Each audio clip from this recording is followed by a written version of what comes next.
आणि यातूनच काय झालं की सतेज केसरी स्पर्धा ठेवाव्यात असं आम्ही ठरवलं आणि आदरणीय बंटी पाटील साहेबांच्या नावानं सतेज केसरी कुस्ती स्पर्धा जिल्हास्तरीय असोसिएशनच्या मान्यतेनं आणि कोल्हापूर जिल्हा कुस्ती असोसिएशनच्या सहकार्यानं त्यांची पंचमंडळी सर्व या ठिकाणी 3 दिवस आपल्याला सहकार्य करतात। त्या सर्वांच्या माध्यमातून 3 दिवसात अतिशय चांगलं कुस्त्या स्पर्धा या ठिकाणी पार पडल्या।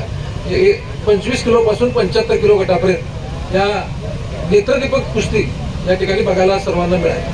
भविष्यामध्ये जशा जिल्हास्तरीय कुस्ती स्पर्धा आपण या वर्षी पार पडल्या त्या राज्यस्तरीय कशा करता येतील यासाठी आम्ही आदरणीय बंटी साहेबांना आम्ही यावेळा मगाशी बोललोय।